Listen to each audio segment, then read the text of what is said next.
love my HBCU.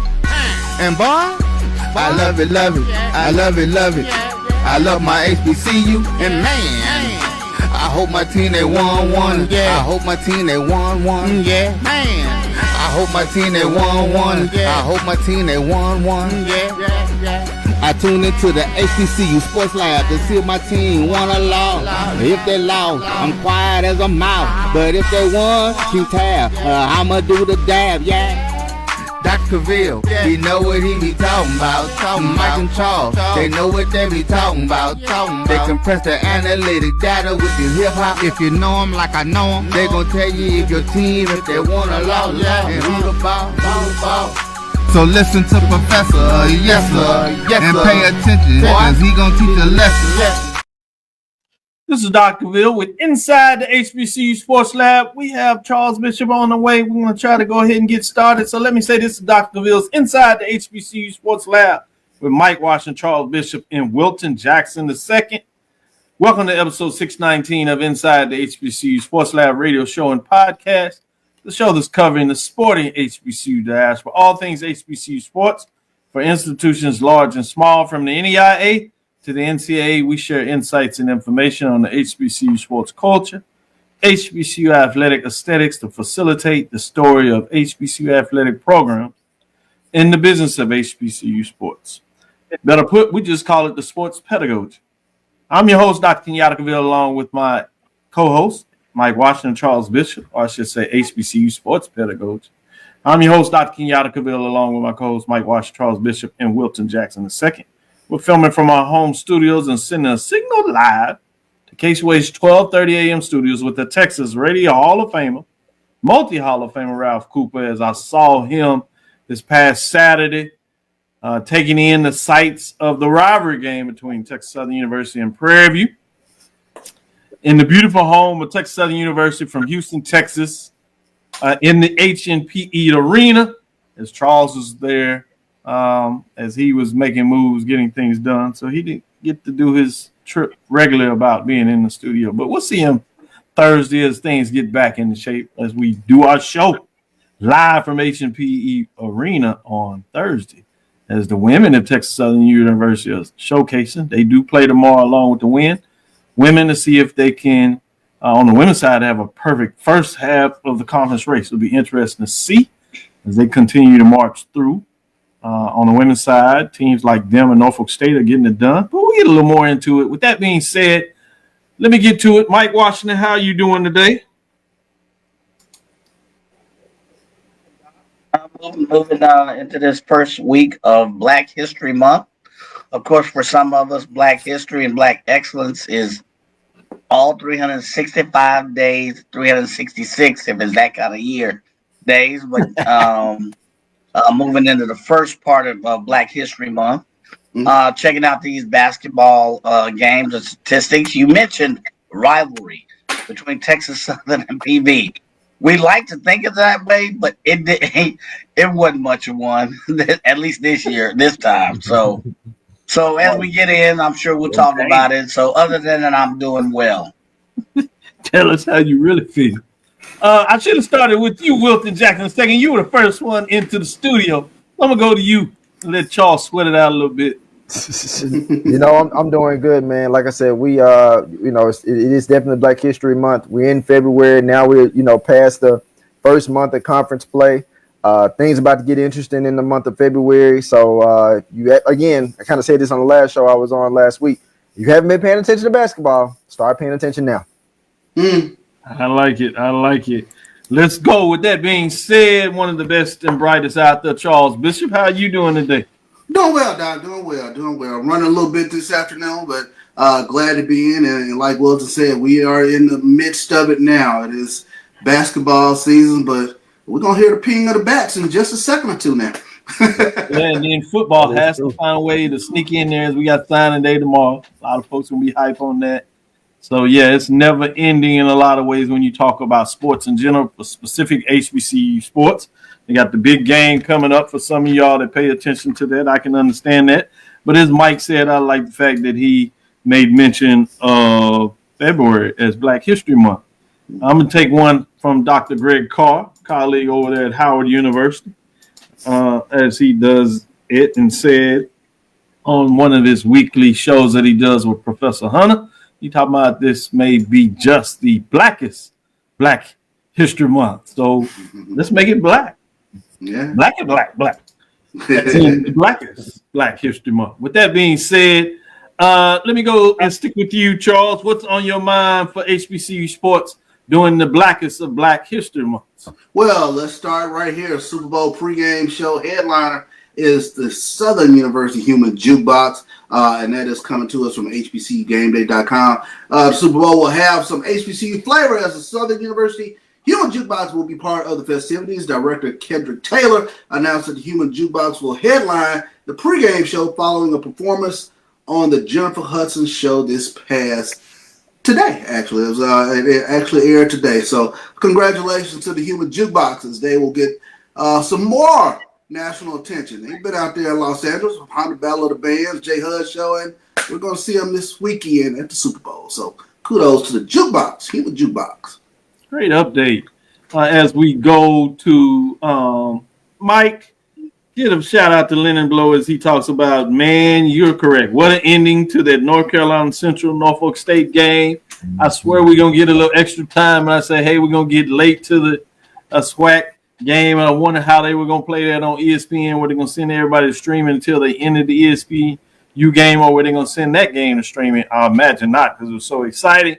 And then a shot right after you cross half court, if you would, goes in the basket. Essentially, the game was over. They did put 3-4 seconds back on the clock, half seconds on the clock, but it wasn't going to do any good as the ball went out as they tried to make it. And then you capitalized the game that nobody saw unless you were paying for it directly. It was that Jackson State and Southern game, which went into overtime. Swear it was going into double overtime. Another classic, like we've seen them play against Alabama A&M at home. This was on the road. You're like, oh, is Southern going to get their first loss? They said, no, not so fast. So they rival Jackson State. And off a rebound, you like, oh, man, off a rebound, they get the foul. Block out! Obviously, I'm just following the tickets. Fundamentals matter. I can't comment on that. We've heard things about Southern. I'm not going to do that in terms of what that looks like. But obviously, foul was called. They go to the line. They hit 2 free throws. To their credit, you had to hit the free throws. They hit the free throws. And essentially, the game was over as they were minimum time on the clock. So excellent basketball in terms of excitement, entertainment being played on the men's side. The women's side, they just do what they do in terms of those teams that are at the top of the conference. Norfolk State, Texas Southern, undefeated. They just continue to win and show out. With that being said, let me go to you, Mike. What's on your mind? Man, I'm still, reeling in the aftermath of football. A little football news. Tennessee State officially withdraws from the Southern Heritage Classic. This is coming from HCUSports.com. After nearly 35 years of participation in the Southern Heritage Classic, Tennessee State is moving on. Interim University President Dr. Dwayne Tucker explained to the Memphis area TSU alums that the contract offered by Southern Heritage Classic founder Fred Jones was just not enough money for the program to continue playing this game. So in a quote, he says, I think most people understand that TSU has had some financial issues. You think? So Tucker told Memphis-based TV station WMC financial issues that we need to walk and correct ourselves to play an event where it's financially or can't play an event where it's not financially not in our best interest. The fee that's being proposed is just not. All in all, didn't bring enough money to the table. Jones offered Tennessee State a 5-year, $400,000 contract to continue in this classic, which began in 1990. The game was an annual rivalry when it was a rival between Tennessee State and Charles's Jackson State, a little school in Itty-Bitty, Mississippi, before JSU pulled out after the 2022 season, citing financial reasons, of course. And Pine Bluff signed for two of the classic games, 2023, 2024, and that agreement has now expired. So as of today, or whenever the publication of the story appeared on HBCU Sport. There is no report of any replacements or substitutes. There's a lot of hums in that. So, so that's new. That's on my top of the head today. So. Man, that's a hell of a report where you slid all those things in there. With that being said, I'm just give a shout out to Rick out of Chicago, as we like to call it, Chicago Rick. He gave me about 2 months ago that this might be a challenge. And to come to fruition, to see that it's come to this is fascinating. I know there were some comments out there in regards to, HBCUs paying and getting it right in terms of the classics. We see some of that out there. Then there was some folks that challenge and say, hey, you're playing up FBS programs. Some people are getting 400, 425, whatever, with some of the arguments out there. And it's interesting. One of the things I'm not sure that people realize that the requirements that I'm hearing associated with going to Memphis is the promoter wants them to stay more than a day trip or even overnight, coming in the day before, because there are other ancillary events that is necessary for them to participate in, which means you have more hotel nights, which obviously starts to drive up the price. And so those things are not included in terms of the package. So you got to use your money, whatever you sign on the line for, to cover those costs. And that's where there's a difference in terms of the increase of those hotel rates, obviously increase of business of sports in general, football. I think that's some of the areas where it's a challenge. And on the other side, in terms of the promoter, the question becomes, what is the right amount that you can pay out and still pay your bills? And so sometimes the business changes so drastically that it just no longer works. So it's going to be fascinating to kind of see how these things go forward about this classic and others. Obviously, there are three types of classic. I try to tell folks from a research paper I did, almost now 10 years ago, where you have the traditional classics where a promoter brings in two schools and he pays them a fees to do that. You see that. And then you have the secondary type of classic where the institutions come together and decide they're going to do a classic and share in some form of the management of that process. And the third one is you see now, the last iteration, where you see a lot of schools doing their own classics basically on campus or at a nearby local stadium where they do all the responsibility for the costs associated. Charles? Well, it makes me beg to ask the question, looking at the amount of money that the Southern Heritage Classic generated for the city of Memphis, why the city of Memphis did not step in to add a sweetener, maybe put in another $200,000, $300,000, $400,000 to this classic, and how important were the ancillary events to this classic that it superseded the game itself. So now you don't even have teams that are able to come. So that's a lot of questions in regards to. I think those are really good questions, and we won't probably never really know. I mean, obviously, one of the things is maybe to get the promoter Fred on and try to ask him some questions and see where he goes with that. But some of that, I imagine, some of it is just the timing. City board members getting together, the sports authority, and making the ask in a formal process of what that looks like. Obviously, in some ways, they have to go get that money. And then, like anything, when you have a board of people, I'm sure there are going to be some folks on the board that sees it as value to the community and some that don't. I mean, there are economic studies out there for even games as big as the Super Bowl that says that it's really in some ways still a fleece, that it really doesn't bring the economic impact that a lot of people calculate it to be, or it just turns in a different way. So you have those that have that philosophical process. So I imagine some of those people would be on a board, whether city ordinance or a sports authority. So it doesn't necessarily mean that you can get that money that easy. And if they get it, oftentimes they want to see it coming from a business to help supplement it. Do you have the time and place to make that work? So obviously moving forward, that might be able to happen, but I'm not sure if that can happen on short notice. And then if you're a business person, again, you have your bottom line. This is the cost differential that you have with, and Whether you think 400, 450, or 500 is the most that you can pay and still essentially break even or make whatever profit margin you need to make. We never know unless you're inside that business, right? We can opine. And oftentimes we look at the revenue, but we don't look at the expense side. How much expense is going on? And this is not to make an argument to saying teams should just take anything. It has to work for everybody involved, or you get into situations like this. And as I said, as things change, costs change, that sometimes a previous business model doesn't work. So you have to be nimble enough, strategic enough to change the model in such a way that you can still make it work for all involved. Yeah. Wilton, I was talking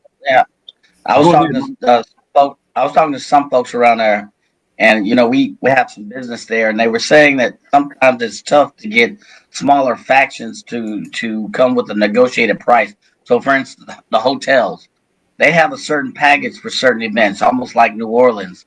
But to get them to come off that package it hurts the overall offering of the game in and of itself. Because of the hotels, someone in the chat mentioned, well, what about the restaurants, the barbecues? Well, believe it or not, they have a pact or a kind of a negotiated rate or agreed upon rate for instances where they're going to have host people or whatever. And it's kind of like a wheel with different spokes. You've got to get all of these different spokes to have, kind of come to the table with an acceptable package for that big wheel to work. And they were saying that for some events in Memphis, you can't get 2 or 3 of those spokes because everybody wants their piece of that wheel. So it's hard to balance that. You mentioned expenses. Those are major expenses that you're going to, try staying at just a hotel downtown in Memphis. You would think it would be kind of reasonable because they want to draw attention. But believe it or not, the hotel allegiances there, from what I understand, kind of up the price a little bit, and they're not willing to back off a little, which makes negotiation an overall package very difficult. So that's one of the pieces of information, the nuggets I was getting from the business community. That's a very good information, and you're exactly right. One of the other things that you want to think about also in this case scenario, if we look at it that way, is that wait until the new stadium's supposed to be built. Yep. Wait till the rental cost of that changes. You have the newness, but like anything, like a new car, people want to charge you for that new price to maintain the tax on it. So that's going to increase it too. Wilton Jackson, you have news or comment on this? No, I'll say something on this, and then I get into some of the news. My point is pretty much essentially echo what Charles and Mike said, specifically more so what Charles was saying about why maybe the city of Memphis couldn't necessarily kind of chip in to help out in this particular case, because this is a game that, for me, I probably come to this situation, or coming to the situation from a, I guess maybe from a fan standpoint, because this is one of the first games I went to as a kid.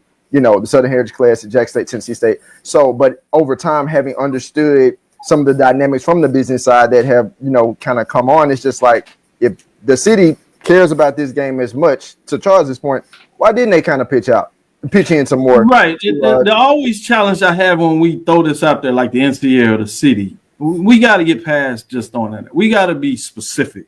Yeah. Who are we talking about the city? We talking about the city council? Are we talking about the sports authority? Are we talking about local businesses? Are we talking about black businesses? Yes. What do you specifically talk about when you say the city? Because it's easy just to say the city, but the city has unique components associated. So let's say, for example, you're talking about the black businesses in Memphis, right? That we would think they make some type of money. Well, the question is there like a black urban network there that collectively works with those black businesses? Oftentimes, when we talk about these black businesses, these are small black businesses. They usually may have ancillary money that they have when programs come to the stage, but they're not involved in the city businesses when things come together, when they're trying to generate revenue. Also, when you talk about these businesses, you don't always know what is the bottom line and how much is the profit margin from these businesses. You don't know if these businesses are operating month to month to barely make ends meet because the cost has increased. We're assuming that all these businesses are doing really well, And even if they are, let's say even more of these corporate businesses, you know, what is the threshold and who is pushing the levers to enforce them to support businesses that they need to support? So, for example, if you're talking about white businesses or non-black businesses, whatever, supporting this, how many are you all going to stop shopping at these businesses to show them that they must adjudicate money that you spent with it? Yep. Right. And so oftentimes we just use these loose terms. Oh, it's the NCAA. They need to do something. I'm not understanding that the NCAA is the member institutions. You're speakingly talking about, you know, University of Texas as one of the major players, or the SEC conference and all those members making decisions at the president level that affect the smaller businesses. What are we going to do to them to suggest that they need to change their ways? Just to say the NCAA or just to say the city, that doesn't work any longer, because it's almost like throwing darts at a chessboard and just say things operate. We need to get down to the specific components of individuals or institutions within that city that have to do things differently to show that they support. And far too long, we've let those businesses get away with it. And now we can say they should be doing something. So what are you going to do to impact them such that they realize that they have to do something? Okay. Mm-hmm. Yep. Yeah. Let's take our first break. We'll come back on the other side and we'll get a chance maybe to talk about this in the last segment, a little further detail after you marinate on it and some comments are made. We can take a deeper dive of what that looks like. Let's take our first break, come back on the other side, and talk some more in terms of the women's update to the poll rankings of what that looks like. So make sure you all are spending your money with things that you want to support, or you want them to support you. We'll take our first break and come back on the other side. At Automasters LLC, our mission is to serve our community by providing quality automobiles at affordable prices.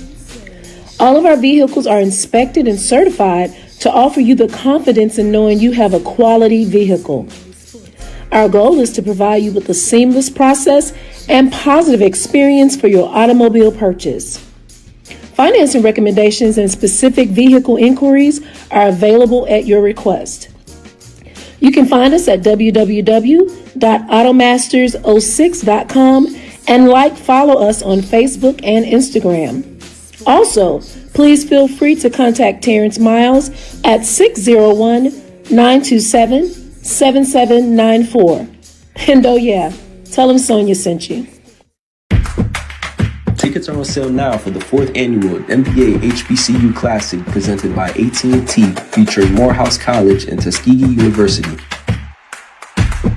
Don't miss this action-packed event happening at NBA All-Star 2025 and filled with competitive matchup and marching band performances celebrating HBCU pride. See you in the Bay. Greetings, Panthers. My name is Roland Austin, and I'm one of the directors at the 1876 Athletic Foundation. The 1876 Athletic Foundation was formed to promote the success of all 343 student athletes. Our overall goal is to fund scholarships for all of our student athletes. We ask that you help us in achieving this goal by donating to the 1876 Athletic Foundation via the QR code below or 1876.foundation. Your generous donation will help us continue to assist the needs of all of our Panther athletes. Thanks, and go Panthers. Compress the analytic data with your hip-hop. If you know them like I know them, they gon' tell you if your team, if they want a lot, and who the ball. So listen to Professor, yes sir, and pay attention, cause he gon' teach a lesson. This is Dr. Ville with Inside the HBCU Sports Lab. Let's get into the women's basketball ranking. No changes in terms of the top 5, but there are some different teams that made some moves. So let's get into that. Nobody dropped out this week. So let's get into those receiving votes in terms of those changes as took place this week a little bit in terms of what that looks like. With those teams were Howard Bison. I think we have some updates. I may have put the wrong one with the men's there, but I'm going to give you this update from this part. Howard Bison 4-1, Alabama A&M Bulldogs 7-2. Coppin State Eagles are 5-2, Grambling State Tigers 5-4, and North Carolina Central Eagles at 3-3. are those teams receiving votes outside of the top 5? Let's get into the top 5 of those rankings there. Here we go. We have Southern Jaguars 7-2. They took a loss to Jackson State. They took a loss early this week, but they did come back and get the win over Jackson State on Thursday. But then they had a loss to Alcorn. They pushed them to 7-2, so they fell this week. They're 5-3. They fell one ranking. At number 4, you have Jackson State Tigers. After the big win over Southern Jaguars, they also had their loss as they improved to 7-2, 5-5. They move up one slot from the 5th position. At number 3, you have North Carolina A&T Aggies. They only played the one game this week, but they won, so they improved to 8-1. One first place vote, I should say, 63 points. They remain at number 3, moving us to number 2. Texas Southern Tigers are 8-0 on the season. 2 first place votes, 76 points. They continue to have some big victories as they move on down the road. And at number 1, you have Norfolk State Spartans 7-0. 5 first place votes, 77. Remaining number 1. They keep rolling as they get it done, as they win big as well. So Norfolk State Spartans remain number 1 in the rankings this week at week number 5. With that being said, let's go to you, Mike. What are your thoughts in terms of the top 5? As everybody stayed in the top 5, you did have the change from 4 and 5, with Jackson State getting that victory over in their winning ways as they over Grambling, over Grambling this week. With that being said, Mike, what are your thoughts? Actually, Doc, this is going to be one of those few and between times when I basically have nothing. I agree with this poll. I have nothing. So that way you don't have to cut my mic off or any other stuff that you tend to do. The only thing I will say is, did anybody expect North Carolina A&T women to be playing this well? I didn't come into the season. You see where the men are at, so I was just wondering. They're a 4th or 5th in that league in scoring. They're number 1 in CAA in defense. I did not expect them to be playing around. To me, they're the surprise in this poll. Other than that, no surprises. We go to you, Charles. What are your thoughts in terms of week number 5? You have Alcorn overtime win over Southern, throwing them down. So now you have 3 teams sitting at 7-2, including Jackson. 7-2, and Alabama A&M is back in the mix at 7-2. But you have Texas Southern getting it done in terms of they continue to move. What are your thoughts in week number 5?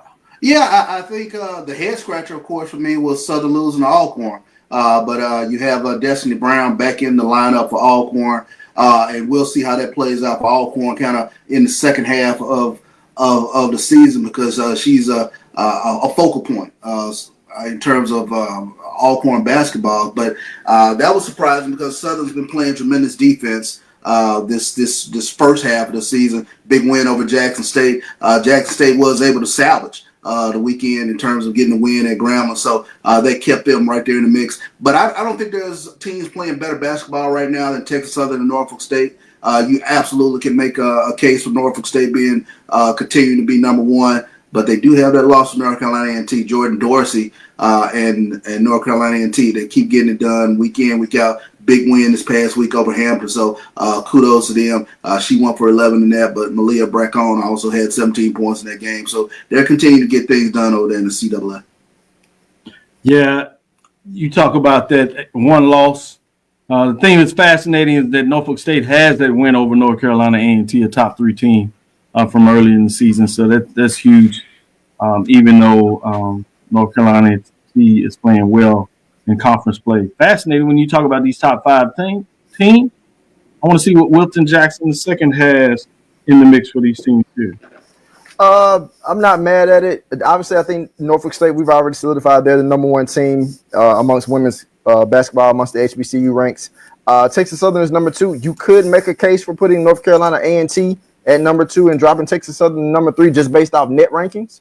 But as far as like true, we're looking at Division I, MEAC, and SWAC. You probably would have Texas Southern over North Carolina A&T in that regard. 4 and 5, Jackson State at number 4, Southern at number 5. I'm good. Or you could also make a case potentially for Howard and Coppin State, who also have higher net rankings than those two. Good points when you bring in the net rankings and how that plays from a conference play. And I should stand out and say Texas Southern actually is 9-0 as they completed the first half of the season, as they were not done out by the snow. They got it in that Thursday before everything fell through. With that being said, let's take our next break. We'll come back on the other side and see what they're doing on the men's side when we look at those top 5 programs moving forward. Greetings, Panthers. My name is Roland Austin, and I'm one of the directors at the 1876 Athletic Foundation. The 1876 Athletic Foundation was formed to promote the success of all 343 student athletes. Our overall goal is to fund scholarships for all of our student athletes. We ask that you help us in achieving this goal by donating to the 1876 Athletic Foundation via the QR code below or 1876.foundation. Your generous donation will help us continue to assist the needs of all of our Panther athletes. Thanks, and go Panthers. Morehouse College and Tuskegee University men's basketball teams were selected to compete in the 2025 NBA HBCU Classic presented by AT&T. The 4th annual NBA HBCU Classic will be played in the Bay Area as part of NBA All-Star 2025 and will once again celebrate the rich traditions, on-court athleticism, and commitment to excellence of the HBCU community. For tickets, visit nba.com/all-star. Compress the analytic data with your hip hop. If you know them like I know them, they gon' tell you if your team, if they wanna lose, and who the ball. So listen to Professor, yes sir, and pay attention, cause he gon' teach a lesson. This is Dr. Cavill with Inside the HBCU Sports Lab. Let's get into the men's breakdown in terms of those teams in the top 5, starting with Howard Bison. They've lost 4 straight now. They run into a little bit of brick wall. They fall to 3-2, and they fall out of the poll this week after another loss. But they're still receiving votes and still in the mix, oddly enough, in conference play because they just have the 2 conference losses. So they're receiving votes at the top there for 3-2 in terms of what they have down. Then you have Florida A&M, the Rattlers, come in at 5-4. They've lost one of their last 6 games. And so they're playing some pretty good basketball. Alcorn State Braves at 5-4 with 39 points. Morgan State Bears just outside of the mix at 4-3. North Carolina Central Eagles at 3-3 as well. With that, let's get into the top 5 in terms of what that looks like this week. Jumping into the poll rankings, Bethune-Cookman quietly are 6-3 in the conference play after the first half of the season.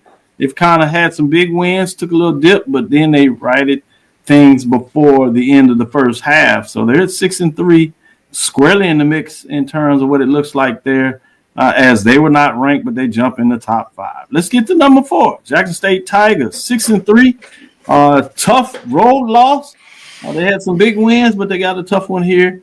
As this one was fascinating in terms of watching what took place, as I said in the intro, of how it went down. But at the end of the day, it's a loss. But they remain at number 4, 6-3 in terms of how things are rolling. At number 3, Texas Southern Tigers are 7-1. 2 first place wins. They had the big win over Prairie View this weekend at home, 87 points. And they remain in the 3 spots as things start to settle down at the top of the rankings. At number 2, Norfolk State Spartans are 6-1. They had a big win, last second shot to get it done, as North Carolina Central looked like they were going on the road and challenge for this, taking the overtime and see if they could slide out of there and get it done. No, not so fast. 102 points. They remain at number 2, bringing us to number 1.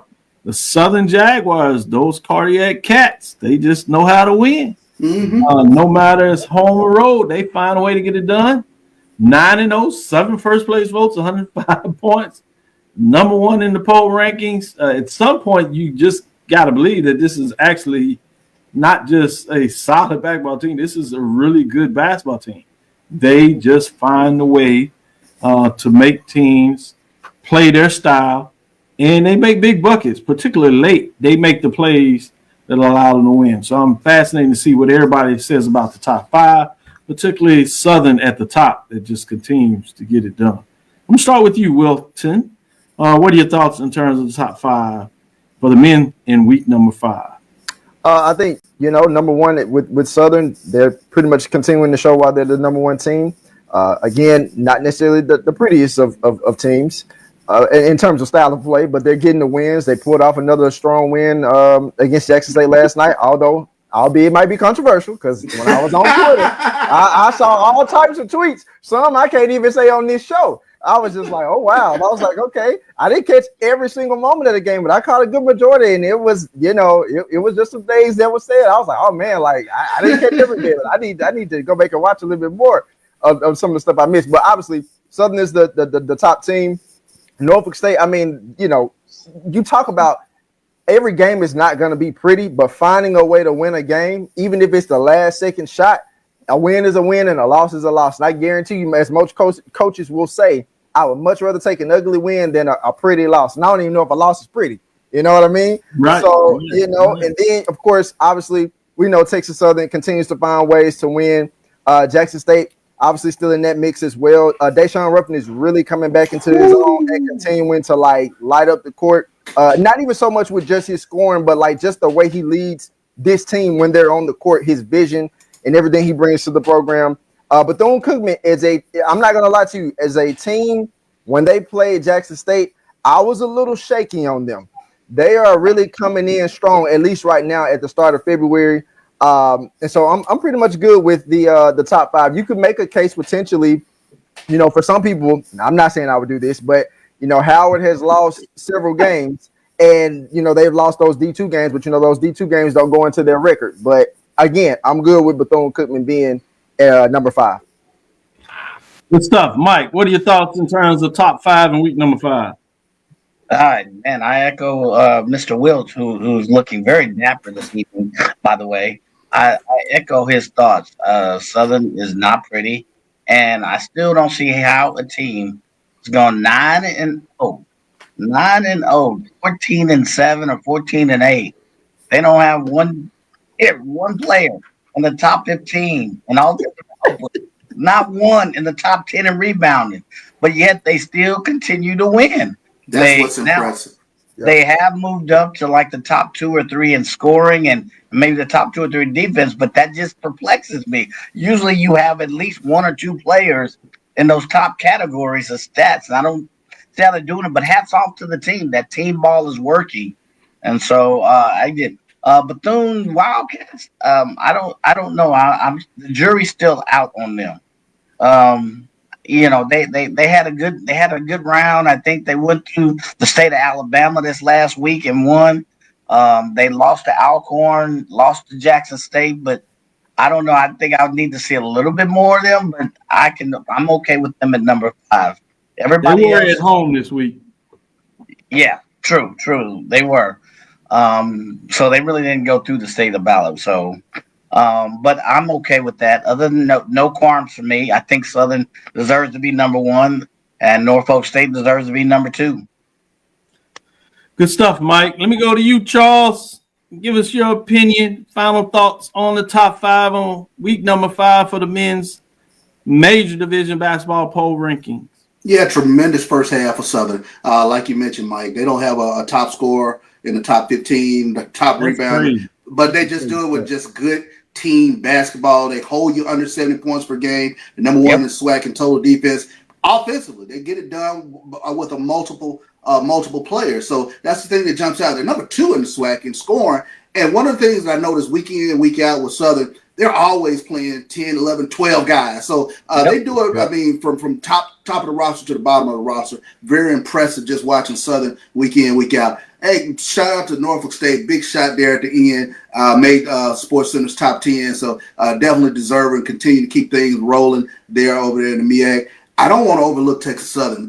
It's almost as though they're just chugging along, and nobody's really talking about it. But they play just tremendous basketball too. And Kavion McClain has been one of the more interesting, stories in the SWAC. I mean, he and Deshaun Ruffin, it's hard keeping those 2 out of the lane. And when they get up and going, they get the rest of the team up and going. So Texas Southern and Jackson State, concern for me with Jackson State is just closing games out. And that's one of the things that I've seen with them when they played Bethune-Cookman. They were able to win that game, but Bethune-Cookman furious rally to get back in that game. So that's one of the things just to kind of pay attention to with regards to Jackson State going forward, the way they kind of close games out. And you can't say enough about Bethune-Cookman. Huge weekend coming up for them in terms of doing the Texas two-step this upcoming weekend, Texas Southern and Prairie View. But this past weekend, they did it without the number 2 scorer in the SWAC and Breon Freeman. So Trey Thomas was able to carry the scoring load for the Bethune-Cookman Wildcats. And they play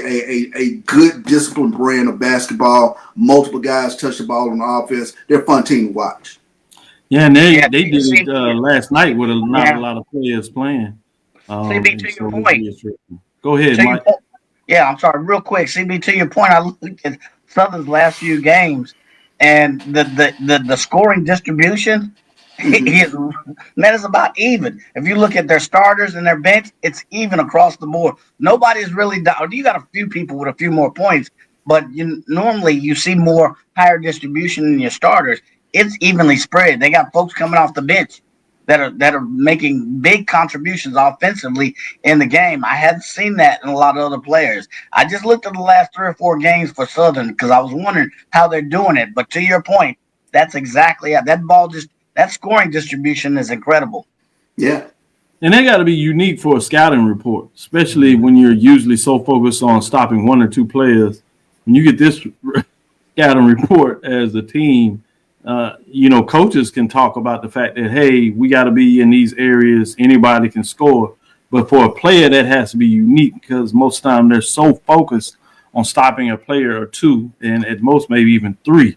But when you start talking about, hey, you got to do this, that has to be unique in terms of the preparation for a team.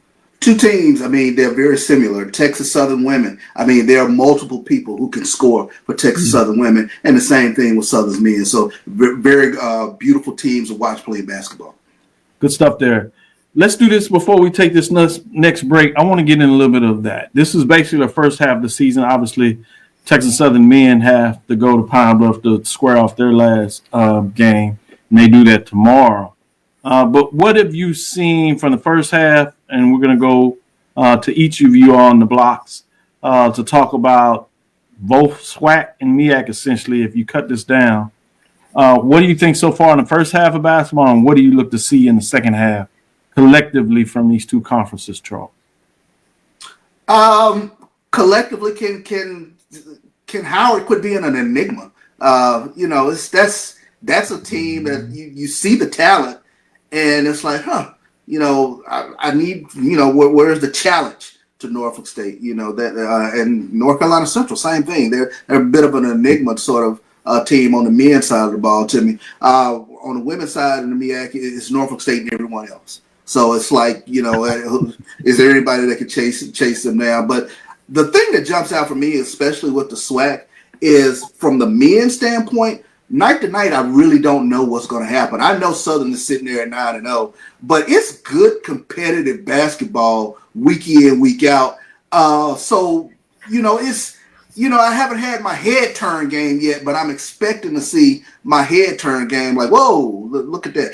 Maybe FAMU. FAMU has had a couple of games where it's like, whoa, okay. The Rattlers are playing a little bit of basketball. So I think from a men's perspective, the parity jumps out for me. And then on the women's side of the ball, it's going to be a slugfest, I think, between Texas Southern, Alabama A&M, they're getting back in the mix, and Jackson State. Jackson State is a very good basketball team. And as I mentioned earlier, Destiny Brown back on the roster now with Alcorn. They could be a spoiler down the stretch as well.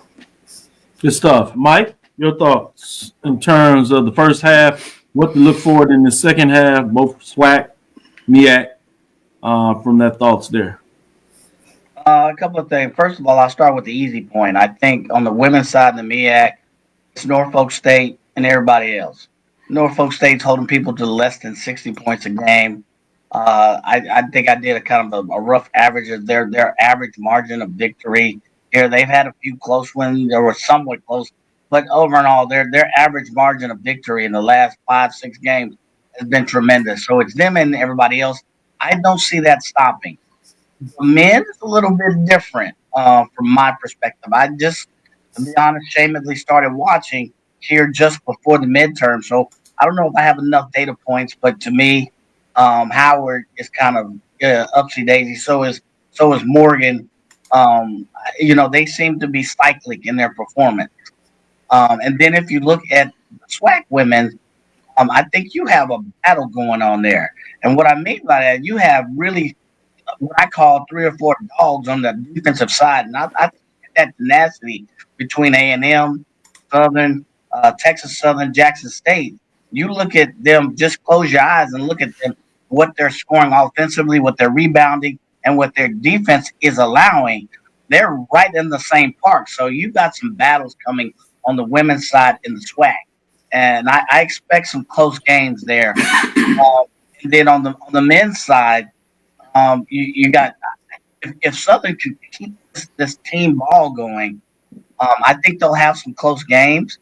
But I think maybe Texas Southern will definitely come back and give them a run for the money. But I think there's only 2 or 3 teams really that you could argue. Bethune is surprising me. I don't know how they end up with 6-3, but they're still. I'm scratching my head on them. It's Bethune, hey. But I think Southern will continue that team ball and that ball distribution. The other thing, it's not a basketball statistic, but you look at a couple of teams, Texas Southern men and women, Norfolk State men and women. There's a couple of teams that get it. A couple of schools that get it. Then you look at A&T, you look at the women, and then the men, as somebody said in the chat, are playing like spam meat. So you got to come there. You must be one of those people that don't like spam. I agree with you. That's a non-basketball data point, but a couple of teams that really get it, a couple of schools that get it on both sides. I like it. Wilton, Jackson, the second, your thoughts? Like I said, I'm going to kind of summarize what they said. Mike laid out some really good data points, specifically from the SWAC on the men's side. Obviously, right now it's Southern. They're distributing the ball well. It's going to be hard to beat them. When I think of Southern, and Charles kind of gave a SWAC women's basketball conversion of them. When I think of like Southern and their ability to have depth, I think of South Carolina, like the women's basketball team. Not necessarily. Granted, they have a lot of talent, but like Dawn Staley has a lot of depth, which really makes that team what it is, right? And so you look at Southern being there. The big thing with them is like, will Southern be there at the end of the season, right? I still personally think that Texas Southern is probably going to be there at the end for sure. I wouldn't not be surprised if they got the edge over Southern. I think for Jackson State, if they can find a way to close games and really like maintain the leads when they get them and not get laxed, they could really put some scare and some fear into Texas Southern. This is a game that they could have beat. Jackson could have beat Southern last night, but they didn't. It comes down essentially to fundamentals. The small thing that win games. So, also a team to not sleep on the men's side from the SWAC is Alabama State. I know I've kind of mentioned them a little bit just with, some of their guards and the talent that they have in that regard of their team. Just, I would keep an eye on them. They got a big win over the weekend. But as far as like, that's how I feel about the SWAC. But in the MEAC, you got Norfolk State. And then, of course, there's this Howard team that, again, when we think we know who Howard is, we really don't. I mean, those 2 losses, non-conference losses to Bowie State and to Morehouse, kind of make you scratch your head when you start looking at their standings. But then you look at some of the other teams in the MEAC with Delaware State and Morgan State that can still kind of make things interesting on that men's side for the MEAC. So it's still, in a way, outside of Norfolk State. Norfolk State's clearly at the top, but Howard, Delaware State, Morgan State, North Carolina Central, they're kind of all in that bunch together. From the women's side, MEAC wise, Norfolk State and literally everybody else. Like they have solidified that they are the top team. Even with Howard, Coppin State, Maryland Eastern Shore, Norfolk State is the top team. From the SWAC, I think you're going to get some real good battles going down this stretch of the season between Texas Southern. Secretly, what my allegiance is definitely to Jackson State. However, I like what I'm seeing from Texas Southern's women's basketball team. So I kind of want them to keep that up. Of course, obviously, Southern and Jackson State and Alabama A&M. So it's going to be a tight race going down the stretch. Good stuff, Will. Good stuff, all of y'all. I'm going to say this a little bit that is interesting to me. while you have Norfolk State obviously solid at 6-1, they played a lot of close games, including that loss to Morgan State. So to me, this is not the traditional Norfolk State men's team that you see that is that dominant oftentimes in the league. I think they're close to the pack. So I'm wondering, how can they finish? Can they finish off the conference play in such a way that they can make a run at the championship? And will the other teams beat themselves up so much that they'll have some room even for a loss or maybe two, because everybody else is going to cannibalize themselves? Same thing with Southern. We've seen them, yes, they're undefeated, credit to them thus far. But they've had some, really close losses. Will anybody be able to show the chink? But even if they do, the teams that are behind them, including Texas Southern, that's in a dogfight right now at Pine Bluff, 39-38 with 16:33 left in the second half. Teams like that, Jackson State, that have showed they have the ability to defeat them, but also have the causality to lose some tough games themselves. Will the spread just be so much that Southern will have room for that error, for that tough loss, if it does happen to come? So those kind of things I'm looking for on the women's side. I agree with you. Norfolk State is there, and you might find a little bit room for some error if the spread doesn't get so separated that it is no worry for Texas Southern as they continue to move. With that, let's take our last break, I should say. Everybody looked up. Take the last break and come back and have some more dialogue, some additional news you might want to share that we didn't get into, or if you want to come back and talk a little bit more about the business side of sports from a classic perspective of some other things, and those that may have had some questions in the chat that we can get up and talk about. With that being said, we'll take our last break, come back on the other side as we close out essentially the first half of the basketball season, as we go down the stretch before we get into tournament play. Should be interesting to watch. Stick with us. We'll be right back after this last break. Tickets are on sale now for the 4th annual NBA HBCU Classic presented by AT&T, featuring Morehouse College and Tuskegee University. Don't miss this action-packed event happening at NBA All-Star 2025 and filled with competitive matchup and marching band performances celebrating HBCU pride. See you in the Bay. At AutoMasters LLC, our mission is to serve our community by providing quality automobiles at affordable prices. All of our vehicles are inspected and certified to offer you the confidence in knowing you have a quality vehicle. Our goal is to provide you with a seamless process and positive experience for your automobile purchase. Financing recommendations and specific vehicle inquiries are available at your request. You can find us at www.automasters06.com and follow us on Facebook and Instagram. Also, please feel free to contact Terrence Miles at 601-927-7794. And oh yeah, tell him Sonia sent you. Compress the analytic data with your hip hop. If you know them like I know them, they gon' tell you if your team, if they want a lot, and who the ball. So listen to Professor, yes sir, and pay attention, cause he gon' teach a lesson. This is Dr. Bill with Inside the HBCU Sports Lab with Mike Washington, Charles Bishop, and Wilton Jackson II.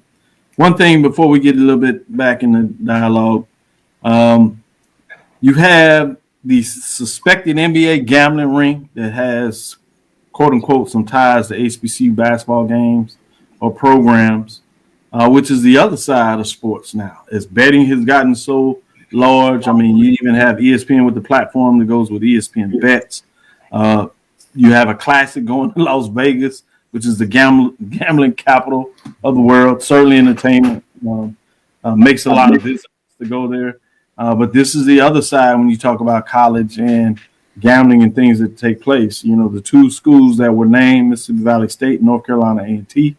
Mississippi Valley had no comment. You did get a comment for athletic director Earl Hilton at North Carolina A&T, who stated in regard to email about 3 players, they were suspended for violations of well-established team rules.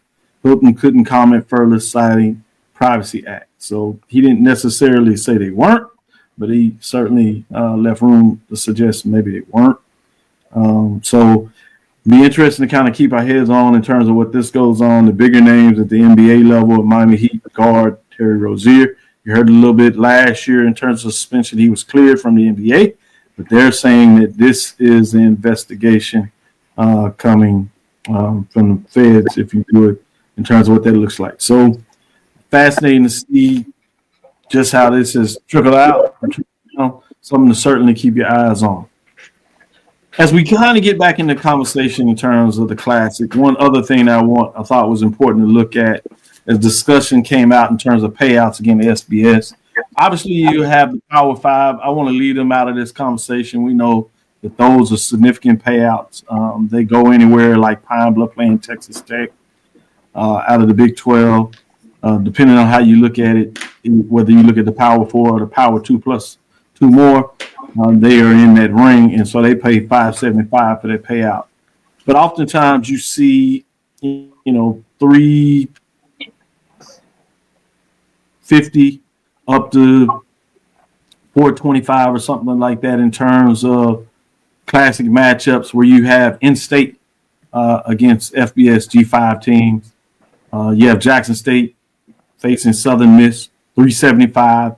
In-state trip, no hotel necessarily needed for that.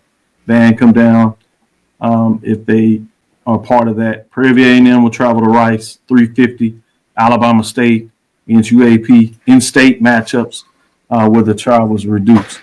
So those are some other talks about what that looks like. So just kind of wanted to get back and get any final thoughts or questions that are coming out that you want to share, Charles, that we might be able to discuss and get some additional thought, business perspective from. I think one of the things that jumps out for me is how do we assign a brand value to our bands?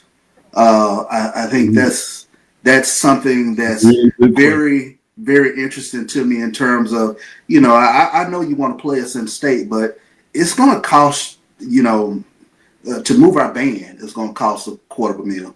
So, you attach that to whatever the cost of what you're trying to pay us. But I think there has to be some sort of discussion of how much brand value that band brings to your bottom line in terms of your attendance. Yeah, one of the things, there's a couple of things that you can help look at that. One, you need to know your base expenses. And you need to make sure that you're not losing those expenses that are hidden because they're paid from other departments, if you want. So you really want to make sure you can get a fine line on what it takes to travel. The bus costs, the meal costs, right? And so that should be a bottom line. So you have to know what that cost is to travel over a set amount of times. If you have to stay night, what does that look like in terms of the cost? If you have to fly, what does that look like in terms of the cost? So those are some base frameworks you need to know. One thing that you could look at to help in terms of calculate that brand value is look at games versus other FCS where a band may not come in or a band that that probably does not create the same excitement. What are the ticket sales for that game? Then you can look at previous matchup where you bring in a band, you bring in HBCU that brings in a band that has, and see if you can see a attendance rate for that. Maybe you get some average and see what is probably an increase in the attendance, and you can attribute to that to the brand value associated with the band. That can help you create a number, a working number, and then you kind of float and test it out and go from there. But I think that is a very important point, trying to calculate that value. And as we get into that, I think the secondary thing is how do you monetize the television and streaming rates? One of the things we heard last year that there was going to be costs associated at Jackson State about filming from all these folks that are monetizing from streaming platforms the videos associated with the band. How do you control that mechanism? One, music in general is a challenge. Artists forever and ever have had challenges controlling their rights and trying to monetize it. And then you got to look at, now you're talking about a band that is actually playing music from artists, and then you wanting to monetize that. How do you deal with that? And does that create other frameworks where you may need to pay out those folks that you're playing the music to? So you also need to be aware of that, especially since you're not necessarily creating all of your same songs. Because of the flavor of it, it is the modernization of playing these songs that everybody likes, oftentimes even including the artists. So there's just some unique challenges with the band in terms of intellectual property, brand value that needs to be really controlled to know what that looks like. But I do like the idea of starting with the fact of trying to calculate a brand value of your institution, of your various sports, including the brand value of your band, particularly when you marry it to the sport of football or basketball if you're traveling a pep band as well. So good points when you look at that. We'll kind of hold it there as we're up against it. I will go around and ask for any just general final thoughts before we close it out. Wilton Jackson, the second. Any final thoughts in terms of the next iteration of the business of sports as we see the landscape change? I think the biggest thing for me, just thinking about it, listening to what everybody said and just thinking about everything, I was just thinking about expenses are very much important. And depending on how, as things continue to change, like expenses will look different depending on certain games that are being played, obviously, number one. And then number two, how, because those expenses are changing, how would that affect that brand value that we're talking about? How will that affect maybe that specific game versus, say, like if you were going up against another team? So I think the more strategic and more specific we can be about that going forward, the better off it'll be. I like you say that. Another thing I want to add in there before I go to Mike for his final thoughts is ticket variations. We see this in pro football, ticket rates change based on seating locations, but also in terms of what team is coming into play. We see that somewhat versus the big rivalry games. You'll get a different ticket pricing, but I wonder if that's going to be more of a thing to come to, that you'll get a ticket variation not only based on where you sit, more outside of just the general admission, but specific ticket prices for various teams. Obviously, you have the natural rate when teams win a championship, you tend to see tickets rise. But beyond that, Mike, any kind of final thoughts that you want to share in terms of this your business side of this? No, I'll just add that you mentioned kind of knowing what your base is, and your base is going to have, some of the consistent factors. But I think you said it. I think it was either Charles or Wilton said it. How do we get a hold of it? Because that's going to vary as well. Ticket prices, who's coming, the volume, how many folks. There's tax rates or all kinds of fees associated with a stadium package. Knowing what your base is and knowing how you can maximize that either way. Either I can minimize it or maximize it. How do you get the most value if you're either team out of your base costs? And then I think the other thing is getting better at ancillary. You and Charles mentioned the band, but all of the ancillary to me events that come with an event, that come with a football event. I don't know how good a job we do at monetizing or placing value on those. Not just the band at the game, but there's 1-2 days of activities that bring revenue. How good are we at monetizing that as one total package or comprehensive package? Charles, final thoughts? Doc, have we jumped the shark on the promoter-driven classic? I mean, If you're not Bayou Classic, Magic City Classic, Florida Blue Classic, have we jumped the shark on the promoter-driven classic in this day and age of television? It's unique because you compared it to the 3 classics that are operated by the institutions that pay a marketing fee. So really, if you think about it, the only 2 promoting-driven classics that are significantly that are out there are really just the State Fair Classic and the Southern Heritage Classic. And I think in some ways it's kind of answered itself. I mean, the Atlanta Classic has gone by the wayside. You still have the Circle City Classic, but it's in a variation that is certainly not what it was in its heydays. The Gateway Classic, is it still doing anything? The Chicago Classic is certainly different than what we've seen variations from. So I would think in a lot of ways, I think the answer we've kind of seen by the evolution of just how many of those mega classics we've seen played in NFL stadiums, if I kind of frame it like that, or those large capacity stadiums. Because these two classics, intriguing enough, when we talk about them, they're not even played in NFL stadiums. They played in,